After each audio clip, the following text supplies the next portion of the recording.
Alright guys, welcome back to the Dark Souls 2 walkthrough, Indiana Jones style. In this episode, we're going to go into Drangleic Castle, we're going to go into the Shrine of Amana, and we're going to complete a side quest, which will allow us to always become human if we run out of effigies. But in order for that to work, you must not have any effigies in your inventory. Make sure to use all of your Esther Shards and your Sublime Bone Dusts if you haven't already. The strength of your Esther Shards should be a +4 at this point, and you should have at least 11 Esther Shards if you've been following the walkthrough. We only have one of each to get, and we'll be maxed out. And they're both going to be found in Drangleic Castle, so we're on our way there. Now, if you remember in the last episode, we unlocked Gavlin as a merchant, and we got him to his permanent resting place, which is the Doors of Pharos, and he sells us some pretty good items that are infinite. Like, he'll sell us infinite poison moss and infinite poison throwing knives, both which are very handy to have in the game at all times. The poison throwing knives are pretty good for big enemies, and we're going to use some pretty soon. To proc the poison status effect, you'll usually have to hit an enemy 4 times, so you're not going to ever poison an enemy with one throw. It's going to have to be at least 4. I recommend getting the old whip out here and to take on these guys, and stay behind this rock here so that you don't get sniped from his friend. We'll just usually take one hit with the old whip and it'll take him out. And I like to use the charge as well. If they have their shield up, it may not kill them in one hit, but for the most part they're going to go down in one hit if you charge them with it. There's some enemies off to the left there, but if you don't take this guy out here first, then he will surprise you when you're dealing with the other two. So these two, there's a sniper here and there's a guy behind him, and there's some twinkling titanite you want to get right behind these guys, along with some effigy. For this next encounter, we're going to go with the puzzling stone sword, because the durability of the old whip just isn't going to cut it for the majority of this trip to Drangleic Castle, and we're not going to face any more of those soldiers on the way. So let's get our puzzling stone sword out and take out this testicle guy to the left first, because again, he'll surprise you if you're dealing with the shadow guy. And I don't like dealing with these guys because you cannot lock onto them, which is kind of gay. Now look at this. That is the blockade right there that's preventing you from getting to Drangleic Castle. You could literally crawl over that in real life. Like, the game just, it kind of taunts you in a way like, oh, there's some debris here, but hey, you can't get over it even though it's knee high. Now that is the DLC entrance to the frozen wastelands. We're not going to go there for quite a while. But yeah, right here, this is the barricade that prevented you from getting here. Like, seriously, the logic in this game, I swear. I don't like to fight these next couple of enemies. I just run past them. There's no sense. There's no advantage to fighting them, and we're nearly at the castle anyway. But I do like to hug this area right here and grab this item off on the way here. Okay, so for the next part coming up, we want to make sure we have our fists available, because we're going to need to kill a crystal lizard, and it's just a lot easier to kill the crystal lizard with your downward slam attack with your fists. But we also want the puzzling stone sword to take out the knights. As it starts raining here, there are going to be some knights off to the left, but there's going to be another knight further up the stairs here. And if you turn around to take out these knights, that third knight is going to come down the stairs. See right there? It's like a trap. But the puzzling stone sword is absolutely fantastic for taking out these enemies. Just the double-handed R1 and they'll be dead. Now, once they're dead, double-hand your fists and approach this crystal lizard with caution. He takes a minute to turn around, and then you can just use that time to slam him down. A very important crystal lizard is it gives you 3 chunks and a titanite slab. Now we want to get our poison throwing knives out, and here's the Emerald Herald right here. She's finally moved off of Majula. Now, the poison throwing knives can soften up these mammoths right here that you saw in the Doors of Pharos. There's 2 of them at the same time here. I just try to poison. It's going to take at least 4. I try to poison one at a time, but sometimes one of them will block the other, as you can see here. But once you poison one, try to go ahead and start poisoning the other one. It's going to take 4 shots, 4 throws that connect. And as you can see again, they're just going to... But this one's already getting poisoned, so he's already down to half health. Poison can help soften up these bigger enemies. A lot easier to take them out. And it's fun to poison the enemies. Later on, we're going to get the Spotted Whip with the crest of the rat. And poison is going to be absolutely ridiculous. In fact, we're going to use it to poison a boss. Veil stat later on. We're just going to finish him off with the Poisoning Stone Sword and moving on. Now, the entrance to the castle is locked via a golem contraption. Basically, you have to kill an enemy that's close to the golems, so the souls will go into the pots that they're holding, and then it will open the door. So what I like to do here is approach the one on the left, get pretty close to where you get lock-on range, and just poison, well, make sure you're actually lined up. Just poison this guy first, because he's standing right next to the pot, and then we're going to go ahead and wait for him to die, and that first pot will be moved by the golem there. As you can see, it's lighting up. There's a few areas like this in the castle where you'll have to kill an enemy close to a pot where the golem is. Now, I like to get this guy to draw his sword out. Just kind of walk towards him until he draws his sword and comes at you. You want to make sure you kill him close to the pot, and then that door will open. Now, once both pots have been activated, you better be careful, because if you just walk into the castle and talk to the NPC at the top, the ghost NPC, there's going to be enemies that come into the castle and overwhelm you. So what you want to do is, as soon as those pots are activated, run over here and trigger the attack. There's going to be at least 3 of them. I think it's usually 3 of them. In his case, it's only 2, but there's always a straggler somewhere. Sometimes he surprises me. And be careful not to unpetrify those enemies down there with the range of the proximity. If you will walk over there with those stone knights right there, some of them come alive, and you just don't want to deal with those right now. Now, up here is an important NPC. It's hard to see him. He's a ghost NPC. And I kind of pan the camera so I can see both entrances here where the stairs are, so I don't get overwhelmed, surprised by a knight, because there have been times where I was talking to the NPC and a knight would just come out of nowhere and hit me. He's got a shit ton of dialogue, so just get through it all. And he's important because he sells infinite repair powder. Finally, we can use our whips and not worry about the durability right now, because we can have infinite repair powders. Although they are quite expensive. They're 2,500 souls a pop. But like I said, later on, we're going to be getting so many souls, it really doesn't matter. We'll be able to max out our repair powder. Now this guy, just use your fists, downward slam, and he's gone. Now here, in this door here, is the last Sublime Bone Dust. And we still got one more Esther Shard to get in the castle as well, but then we'll be maxed out with our healing items. Now we have 2 more enemies on the way to the bonfire here. This guy that's standing in front of the door.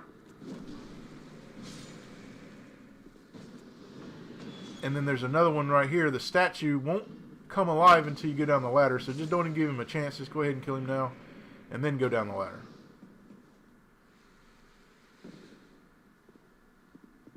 And then just open these 2 doors here.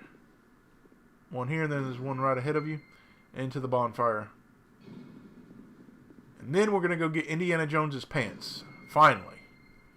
This will complete the wardrobe for our Indiana Jones build. Now, you can make this area very easy or very tough for yourself. So, we're going to do it the easy way, because that's the way I like to do things. So, light the torch. You're going to need to light a torch here.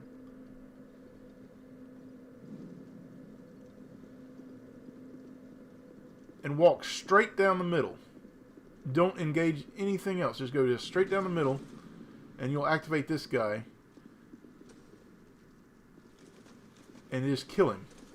Right here. You can just use his back. So you got to get him close to the door. It's just like the doorway to the castle. You got to make sure you kill him quickly by the door. As soon as the door opens, go into your double fist mode and get ready to take out the ruined sentinel. Do not open any other doors, because if you do, there's going to be multiple sentinels that come every time you come through this area. And if you want to farm for Titanite slabs because that's what those stone guys will drop, are Titanite slabs, and they drop them at a pretty decent rate. You can make it very easy on yourself or very tough on yourself. So don't open any of the doors on the left side of this room. And as you go down this hole here, I like to use the double whips, the notched whips, to take this guy out because he can kill you very fast. And there are your Indiana Jones pants, the Ferrum set, but we're going to just use the boots. Now there is a NPC down here that's a part of a covenant, the Dark Covenant, pilgrim or something, but we're not doing that in this walkthrough. It's quite an involved quest, and it takes a lot of stat investment and all this other stuff, so we're going to go back to the King's Gate because there's no way to get back. Now when we get back to the bonfire, instead of going straight down the middle, we're going to take a sharp right and nowhere else, because like I said, you have to be very careful where you kill enemies in this room, because if you accidentally open a door, the ruined sentinel will always be there. So you want to take this guy out only, and the second guy that's on this side right here. No more enemies need to be dead. Don't kill any more enemies if you're farming for slabs, because then you'll do it this way. You'll never have to deal with a ruined sentinel while you're farming for slabs. Make sure you take this guy out here, and make sure to pick up the frozen flower right behind you. The frozen flower is a key that will open up the DLC to the Frozen Tundra Elam Lois, the Elam Lois DLC. We will do that later, but it's going to be a while. This castle is pretty easy. There's not much going on here. A lot of it is empty, but there is an invasion coming up, and we're going to take that out. And you can take all your equipment off and go into that sludge, but I don't recommend it. It's not worth it. Take this guy out here. And there's a little trap coming up that you don't even have to worry about. It's like the spiders. If you don't touch the chest, nothing happens. So just ignore the chest. It's nothing going to be important here. Those masks will shoot poison at you. A minor nuisance, nothing else. Now, make sure not to go to the left side of this room because you'll trigger some knights. Just go right here to this shiny and pick up the petrified dragon bone. And just get ready for an invasion. We're going to go dual whips, notched whips. We're going to take off the Vanquisher Seal and put in the Blood Crest. And we're going to put on the Shadow Gauntlets. This will give us a full bleed build. And I finally figured out how bleed works. It took me a while, but basically you'll cause 200 extra damage to an enemy, but more importantly, you'll take away 25% of their stamina. And they will be stunned for a short duration. And you'll see the bleed effect take proc when you see the red. He's already bleeding. You can see the red aura coming off of him. And you can see how they're kind of standing there a little bit. That is why the bleed is important. If you have a tough enemy, you can get a little bit of an edge on them. And the notched whips cause the best bleed damage in the game, I believe. We're going to go back to the bleed build for the boss, but for now, we're going to go to our fists again because we have some more knights to take out. And we want to make sure we open up a bonfire to make things easier for ourselves in case we were to die to the boss. The boss is an absolute joke, although they can overwhelm you because there's two of them. But one of them has such little health, it's unbelievably ridiculous how fast he dies, and you'll see that. But let's just go back to our fist and just take this guy out, and this guy will try to come from behind. Don't give him the opportunity. You go back up the stairs, and to the left is a ladder. Kind of easy to miss. And I missed terribly there, but we got him. Now the ladder will go down. There's going to be one more enemy that will come alive. Take him out, and then we'll just go to the illusionary wall. There's more stuff in this area if you want to explore, but we're not worried about that right now. We're trying to squeeze in 2 areas in this one video, so we're going to do this area and the Shrine of Amana in one video, so we're trying to kind of hurry a little bit. Alright, so for the boss, we're going to go bleed build again. We're going to use the Chaos Blade this time, though, and we're going to use the Bleeding Serum on it. I'm not really 100% sure if that's really doing bleed damage, though, because the Chaos Blade does not innately have a bleed effect. But I was pretty sure that using the Bleeding Serum on a weapon would give you temporary bleed on a weapon, but I'm not so sure now. But regardless, I think it still gives us a little extra damage, so we're going to use it anyway. And the fists don't give us as much range, and there's going to be 2 enemies we have to take out, so I think Chaos Blade is better for this encounter. Now, that is the Queen of Drangleic. You'll meet up with her again later. Now, we're just going to buff our blade and go to work. Now, I don't like to go too far. As soon as I get in here, I don't go too far. I want to keep my eye on the guy on the left, up on that pedestal or whatever. He's got a great bow. He's another Dragon Rider. There's 2 Dragon Riders here. But I don't like to go too far. I want to make sure I keep my eye on that guy. If you lock on to a Dragon Rider, you're not going to be able to see what the other one's doing. And you can see I got hit twice here. I didn't do too well in this fight.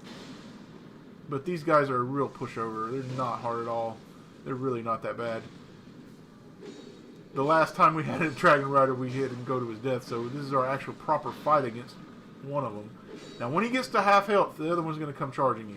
But he is so little. He has so little health. It's like, why is he even here? Because he literally dies in like 3 hits. Now, you'll see how fast his health bar goes away. Let's go. 1, 2. I mean, look at that. 3. Okay, 4 hits. But he's practically dead already. Like, that is ridiculous. Next to no health for that guy. He's just there to give you a little bit of extra problems with the ranged. But that's it. These guys are dead, and we're on to the bonfire. The next part is the hardest part in the entire castle. I'm not shitting you. This one part is definitely the hardest. It is just 2 enemies, but they're mannequins from the Earthen Peak, and you have to kill one of them really close to the pot so you can activate the elevator. The problem with that is there's 2 guys that are going to cause bleed by a mile. Like, they have ridiculous bleed effect on you, and they're very fast. You've met them already in Earthen Peak, but you have to deal with 2 of them at the same time, and you have to draw them into the room, and it's not easy. I failed quite a few times on this part. So what I came up with was using the notched whips, trying to take out the first guy, and just draw one guy into the room. Didn't work out all the time, and it still doesn't work out here, and I barely survive here, and you'll see what kind of damage we're talking about when they start hitting you with their claws. The bleed is just ridiculous on this. Now, right here, kill this ghost guy. Don't let him hit you. As soon as you open the door, try to take out the guy on the left first. He's going to drop down. If you can kill him, that'd be great, but if you don't, you're going to be in some trouble probably because the other guy's on his way. I tried to use the dual wielding notched whips with the left bumper attack where it does like a 1-2 punch. But that bleed, man, is just so powerful. Do not take these guys for granted because they will screw you up. Look at that. I'm almost dead. And it is just so quick. But now we have unlocked the elevator. Now that we've killed the mannequin close to this pot. So we can move on. Now, the next area involves an enemy you've seen before. It's the Executioner's Chariot. Yes, it has arrived yet again. So we're just going to use the same method we used to kill it last time. I like to get all the items because hey, I could sell them to Gavelin for a little chump change. Or if you just want to collect everything in the game, you can. Now, when going after the Executioner's Chariot, we're going to use the same method we used for the other 2 boss fights we had. We don't have to deal with skeletons or anything this time, just the horse. So, should be pretty easy, but don't approach the staircase and or aggro those stone knights because then you'll have to deal with this horse and those knights. So you see he's standing up there waiting for you to come, so just don't go too far to the stairs to aggro him. But with your Chaos Blade, it will not take much to take this guy out. Just avoid his attacks, and that's it. Now, we're going to go back to our fists because that is the best way to take out the knights, no doubt about it. And we're going to see our first mimic in a second too. Now he drops the Gowers Ring of Protection, which is like it's like a way you can avoid getting backstabbed. It greatly decreases the backstab damage attacks from behind.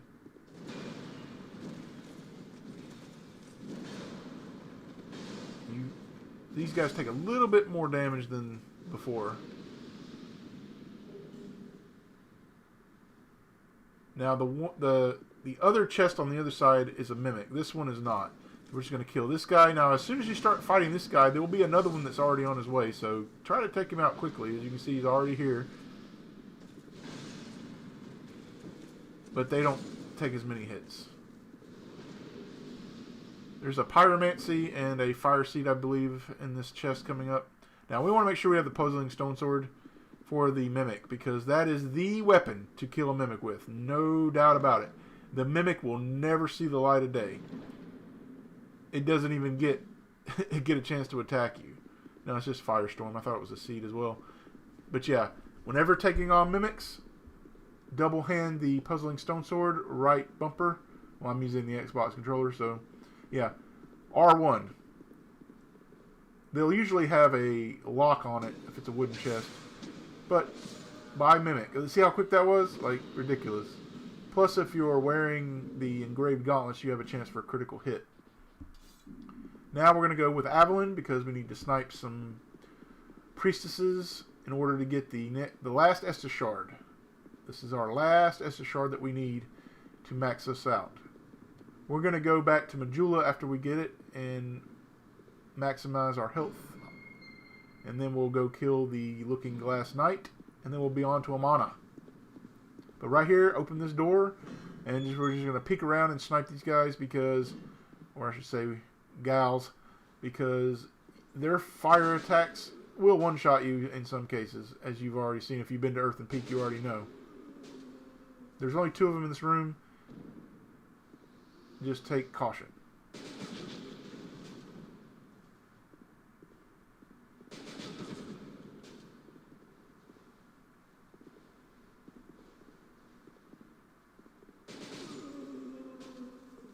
Now we can get the Esther Shard and complete our healing wares.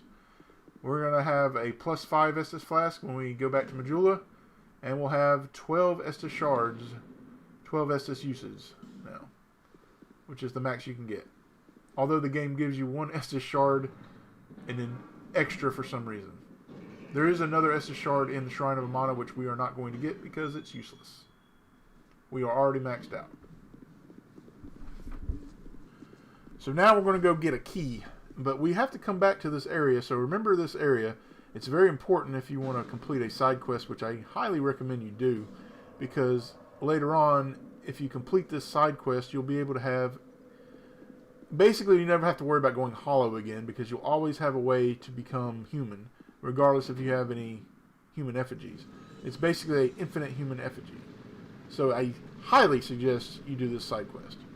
But we have to go to Shrine of Amana first to start the side quest, and then we'll have to finish it in this room coming up. But this will also open up the key to the boss, the Looking Glass Knight. Which is, it's not a bad boss, especially if he tries to do a certain attack. If he tries to summon an enemy through his shield, he's pretty much dead at that point because he takes so long to summon the enemy, but you'll have him dead by the time he summons it, so... At least with the fist attacks, which is what we're going to use. Now, as soon as you open this door, you're going to see some kind of weird cage contraption here. And you'll come back later with a key that will open it, called the Key to the Embedded, which is also actually a weapon, although an underwhelming one. But that's the key you need, and I do believe there's a soul vessel here somewhere as well. And a magic spell or something. I can't remember. But yeah, there's a fire seed and a soul vessel there, and I believe this is a magic spell or something.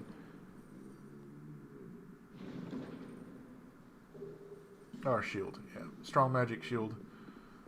Alright, on to the Looking Glass Knight. This enemy is not that hard. I die to it, but it's not that hard. I got completely screwed at the last second. If he does this lightning attack, he's going to take about 97% of your health. So I don't recommend getting hit by that attack. But it's so easily telegraphed, and it's just... I don't even know what I was thinking. I got too greedy. If you have green blossoms, I recommend using it on top of the Chloranthy Ring +2. Now, I did die here, so I had to edit, and I edited it when I went through the fog wall. But you'll see my souls when I enter the boss arena. Now, do not attempt to fight these enemies, because if you do, you're probably going to die, because these guys are no joke. They will screw you up. So they're the hardest enemies in the game, I think. I would not recommend fighting them. I recommend running and don't stop running. There's a petrified something at the end of this hall. I'd wait to start running right here to get maximum endurance. But once these guys start waking up, don't fight them. Just run and get to the fog wall as fast as possible. Come back here for the petrified something if you want. And after you kill the boss, and sometimes they'll open up with that slam, so be careful of that.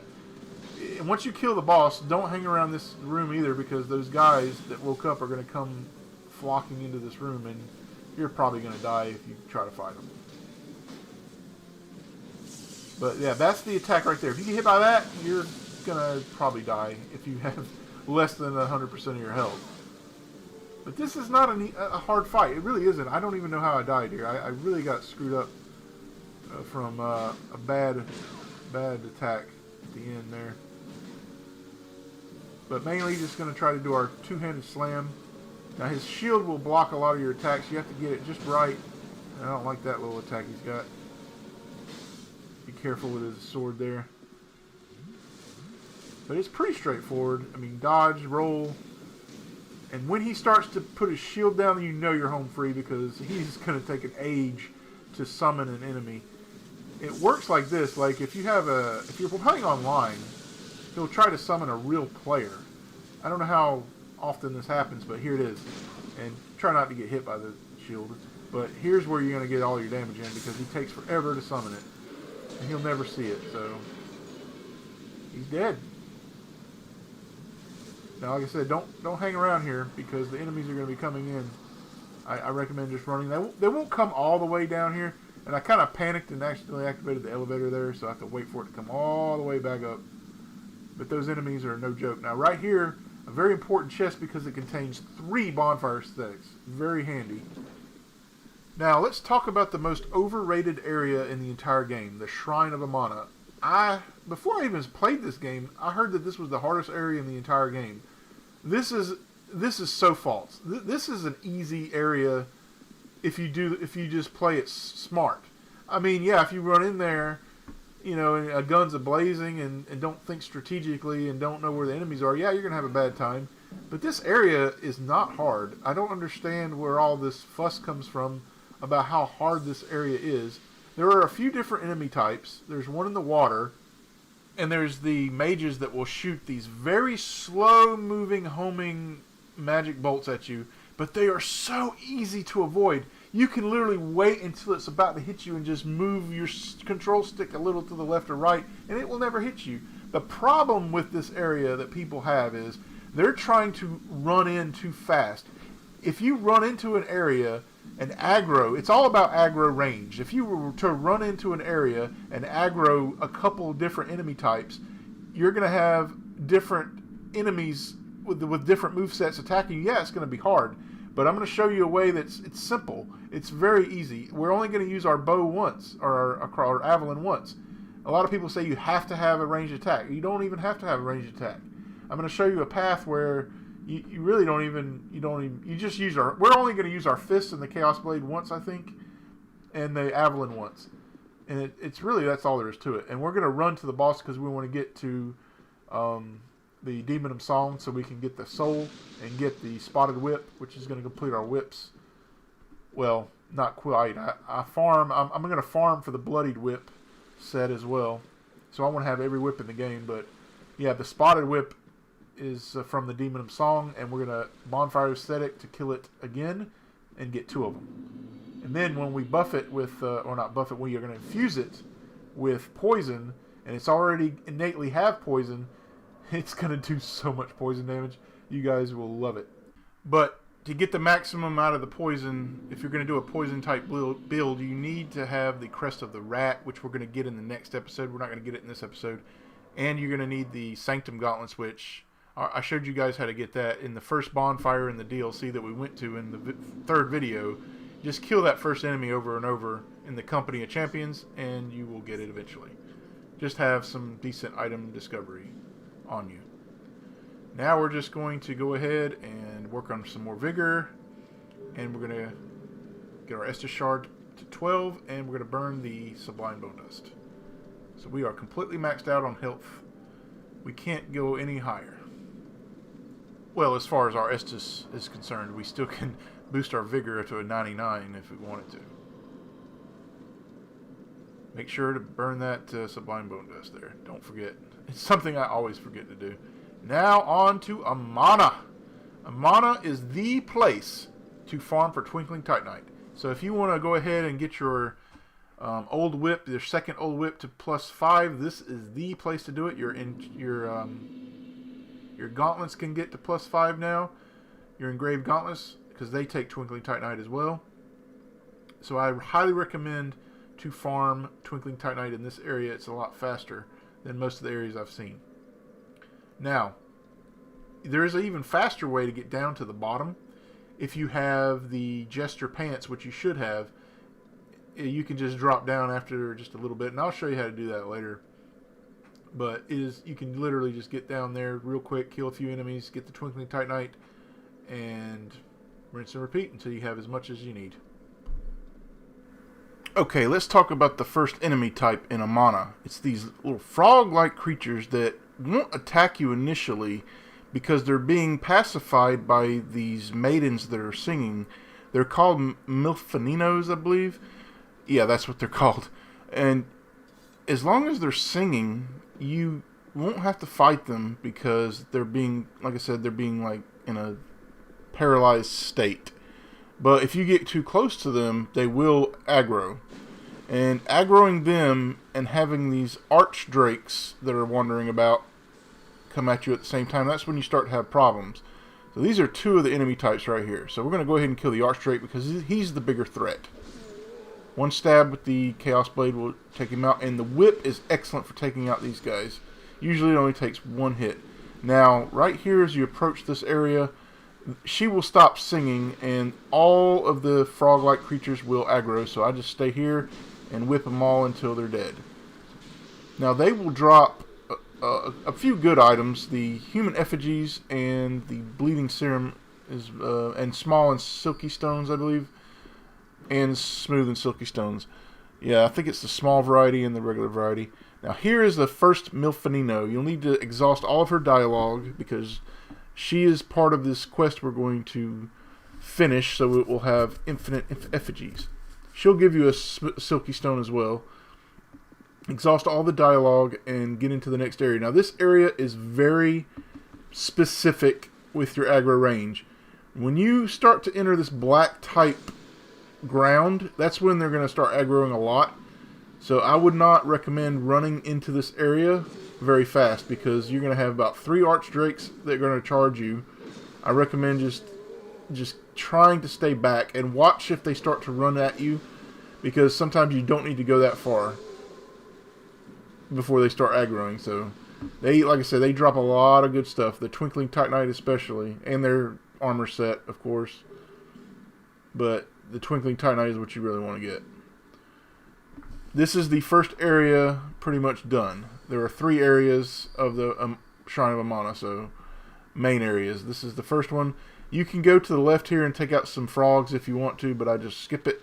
I'm kind of like on a time crunch here because I was trying to squeeze this area into the video, so I tried to like speed run it, I guess. Now, here's the second area. We're going to get to a bonfire pretty soon. But here is your first taste of the mages. Look how slow these bolts move. I mean, you can just walk around them. You don't have to run or dodge. Just walk around them. That's how easy they are to dodge. And just the Chaos Blade is going to make short work of them. But you can use whatever you want. See, I just punch them right there. Now, right here is your first bonfire. Watch out for the frog here. I'm not going to sit at this bonfire. I'm just going to activate it, because I don't want the frogs to respawn or the mages. Now, I want to climb up to an elevated position here and shoot a couple of these mages to make my life easier. And you got to just make this kind of a tricky jump here. Not really, but when you get up here, you're pretty much safe from these these magic bolts. I just kind of like peek around and shoot this guy. And then we're going to shoot, well, we're going to take out this frog. We're going to go to the top of this structure. We're going to snipe another guy off in the distance. And I think that's it. I think that's all we're going to do with the Avalon for this entire area. I don't think we use it again. And you don't even have to use Avalon, really. I mean, I've ran through this area without even using any ranged attack, so it really isn't that bad. Now, there is a stone guy here. And I recommend going back to your fists. We're going to use our fists for the majority of this area until we get to the very end, which we're going to use Chaos Blade because there's just too many of those Archdrakes to screw about with. Now there's an orc in the distance, and he's guarding the Esther Shard, which we don't need because we've already maxed ourselves out. The slam attack is absolutely perfect for taking out these frogs, and that's what we're going to use for the rest of this, like I said, this area here. Now this is a little bit of a tricky spot. You got this guy shooting here, and as long as you take out this guy here, don't get bleeded too much here. You're pretty much defenseless at this point because you have the guy shooting you from behind and this guy, two of these guys shooting from the front. So this is the only really tricky spot, in my opinion. Take him out, and then we're going to go forward and take this guy out. Later on, we'll come back here and take out that Dragon Rider, but it's not necessary right now because we can't get in there. That's where the Soul of the King is at, once we get Vendrick. Now watch this. Well, I thought it was easy to dodge. Well, it is pretty much, but sometimes you'll get hit. Just if you're watching them, the main thing is as long as you're not dealing with the frogs on top of these guys, it's not going to be tough at all.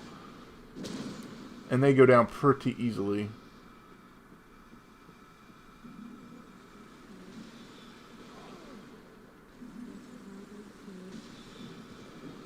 From a distance, they're very easy to dodge. Like I was just charging that guy and got hit, so. We're pretty much done. I mean, the next area, the third area, we're just going to run to the boss because it's literally right there. And we're not trying to explore or get at the red twin blade, which is actually the best weapon in the entire game I've heard. But we're not worried about it because it's not part of our build. And it's out of the way, and we have to take out some rather tough enemies to get it, so we're really not going to bother with it. Now, this is the trickiest section, I think, coming up. So we're going to equip Chaos Blade because we really don't want to get overwhelmed by the Archdrakes and the frogs at the same time. I believe there's 2 mages ahead of us, and there's one Archdrake right there, and there's another Archdrake over there. The aggro range is very particular. It's all about getting them to aggro in specific areas. So you just want this guy to come at you and take him out quickly with Chaos Blade.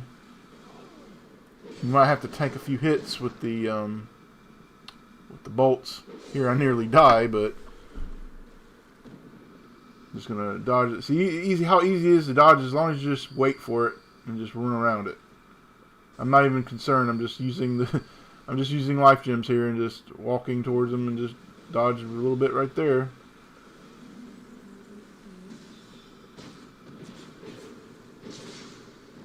Now, just got 2 more guys to take out, really. I kind of got a little nervous here because I didn't want these two. Oh, I didn't see that other guy. There are 2 Archdrakes right here. This makes it a little tricky. So if you were to run through this area, you would have to deal with all those Archdrakes at the same time. And that mage is going to start shooting you. So, yeah, I can see how people would have trouble with this. This is actually, like I said, the trickiest area. Once you get through the fog wall here, it's pretty much a cakewalk. Although there is an invasion coming up. But we're not even going to deal with him in the area that they want us to. We're gonna kind of cheese him on some stairs. These guys, they will destroy your weapon's durability. So we're not going to sit at this bonfire. We're just going to go ahead and activate it, but we're not going to sit at it.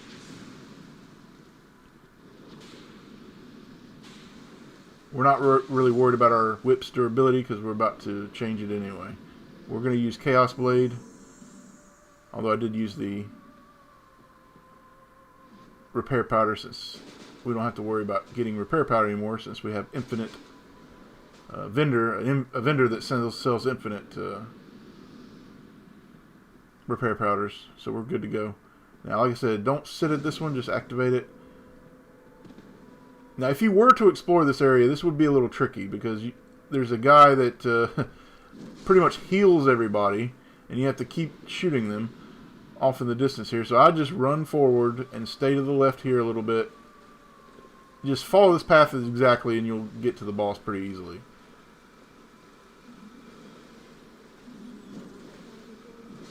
You get shot from behind a little bit, but just listen for the bolts. And this is the guy right here that you're gonna have to fight before getting to the fog wall. Well, you don't have to fight him. You can literally get to the fog wall before fighting him, but we're gonna kill him anyway. But I'll show you how I do it. I just like to get to the stairs and use my whip. And make sure you touch the Milfonino. That's the second one right there you have to free for your side quest. Now we're going to use Chaos Blade for the boss, but we're going to use the whip and stun lock here.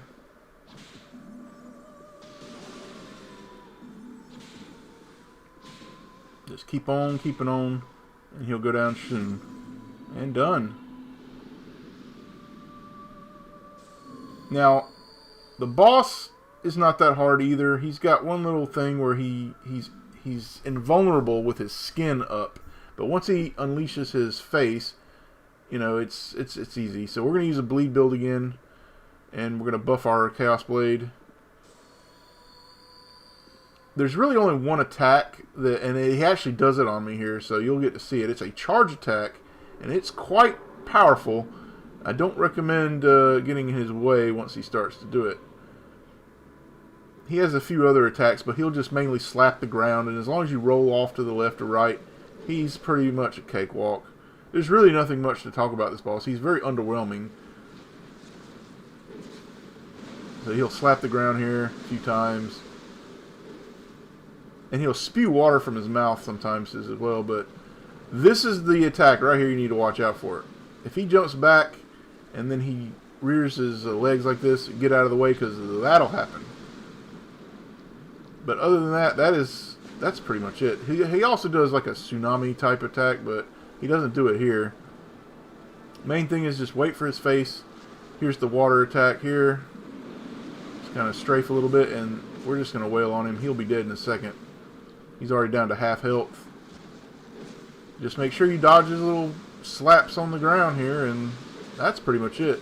We're going to Bonfire aesthetic to get another soul so we can double whip the Spotted Whip. The Spotted Whip is the best whip in the game, except for the Old Whip. It's debatable whether it's better than the Old Whip, but if you're going for poison, there's no doubt about it. The Spotted Whip is absolutely the best. Now, we're not going to go to the next area because that's going to be in the next video.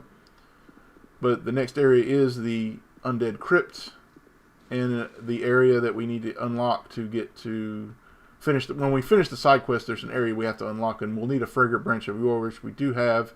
So, and you have to be dead as well, and we're human, so we're not going to kill ourselves right now. But now that we have killed the Demon of Song, we can complete the side quest. As long as you touch the other Milfonino that disappeared just before the fog wall, make sure you have touched her. Now, we're going back to the elevator where we had that weird cage, and we're going to unlock the cage. And that will be the third Milfonino done, and we'll be able to finish the side quest in the next video.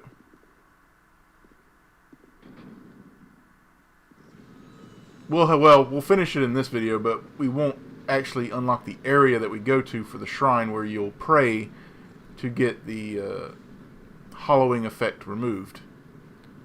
But we're going to finish all the requirements in this video.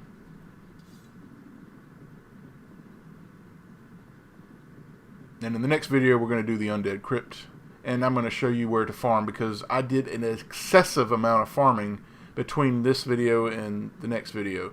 But don't worry, I'm going to keep you up to speed with all the areas that I farmed, because I did quite a bit of farming. Like I said, I went back to the Undead Purgatory, and I farmed the Torturers for the Bloodied Whip. I got 2 of them, and that's a very rare drop. It takes a while to get those 2, even with maximum item discovery.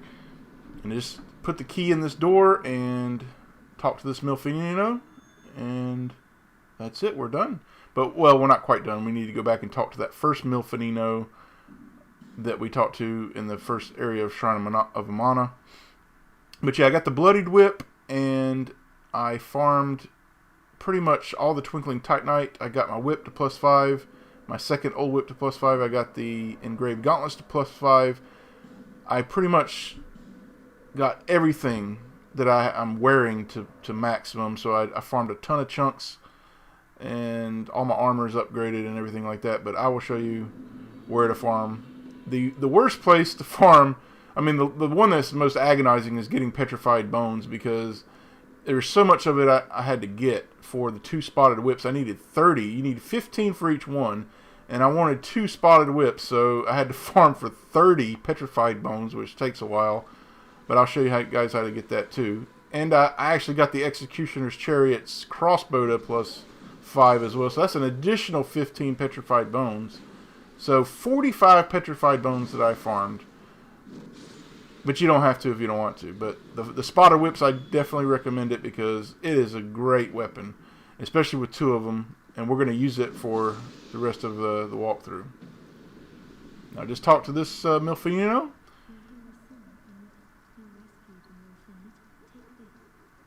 She'll give you a divine blessing. And another one. Once she repeats her dialogue again, you know you're good. There we go.